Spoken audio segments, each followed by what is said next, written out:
Another day, another mini vlog. Good morning! Sabay-sabay nga pala kaming nagising tatlo at ayan si Kuya Tantan. Sinasakayan pa nga ang likod ko at ginagawa nga akong kabayo.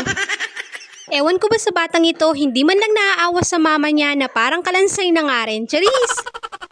Katapos ko nga rin palang makipagkulitan sa dalawang bata, ayan, at nag-umpisa na nga rin pala ako sa pagliligpit dito nga sa aming hinigaan. Tinupi ko nga lang pala ang kumot at katapos ayan, in-exercise ko nga lang si BBC yan. Tawang-tawa nga ako dyan kay Kuya Tantan dahil may nalalaman pang ang pagsigaw dahil nagsiselos nga. Gusto rin kasi niya na lambingin ko nga rin siya. Kaya ayan, pinagbigyan ko na nga lang din ng kuya dahil minsan lang din naman magpalambing. Anyway, ayan, nagligpit nga rin pala ako dito sa mga nakakalat na laruan ni Kuya Tantan dahil kagabi panay laro nga siya at hindi na nga rin niya nailigpit dahil nakatulog na nga rin agad. Mabuti nga rin at may nalalaman na nga rin pagtulong itong si Kuya Tantan na ligpitin nga ang kanyang mga laruan. Anyway, hindi na nga rin pala ako nagluto ng ulam at nagsaing dahil may sinaing pa kami kagabi at itong ang ulam ay ininit ko lang. Ito nga ang nabili kong isda kahapon at pinaksiw ko nga lang. Fast forward, katapos nga rin pala namin kumain ni Kuya, inuna ko nga lang munang paliguan itong ang si BBC yan. Nilapag ko nga lang muna pala dyan si BBC yan para ayusin nga itong higaan bago nga rin siya makatulog. Si Kuya Tantan naman, andun nga siya sa CR dahil gusto na nga ring maligo at naglalaro nga muna ng tubig. Umiiyak na nga rin pala dyan si BBC yan, kaya ayan, pinoltang ko na nga rin para makatulog na nga rin siya. At nang makatulog na nga rin, tamang-tama at dumating na nga rin pala itong in-order kong diaper para nga sa dalawang bata. Kung gusto nyo nga rin palang matry itong diaper na ginagamit nga ng dalawang bata, yung link ilalagay ko sa comment section. At ito namang sunod na binubuksan ko, ito nga ang pag-giveaway ng Unilab. Isa nga ako sa mga napili nila dahil nag-aabang nga ako palagi ng kanilang live. Maraming salamat Unilab! Anyway, katapos ayan, at si Kuya Tantan naman ang sunod ko ngang inasikaso at pinaliguan ko na nga rin siya at binihisan. Tapos sabi ko nga sa kanya, maglaro nga lang muna siya ng kanyang mga laruan para makagawa na nga rin ako ng aking mga gagawin. Ang inuna ko nga palang asikasuhin, eto ang mga pinagkainan namin ni Kuya Tantan para mahugasan ko na nga rin dahil ayoko nga nang nakatambak.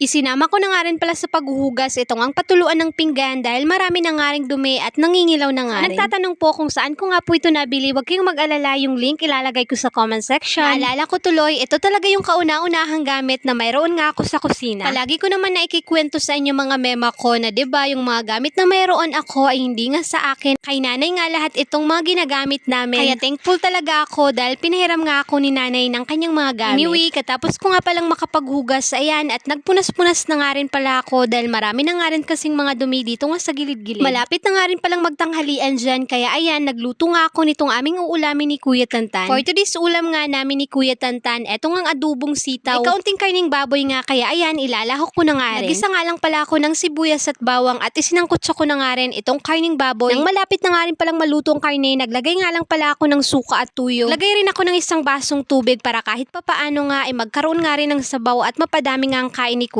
Fast forward, ng kinahapunan, nagligpit-ligpit nga lang pala ako at naglinis nga dahil makalat na nga rin dito sa isang lutuan nila nanay, kaya ayan, malinis na nga rin ulit. Ayun lang po muna for today's mini vlog.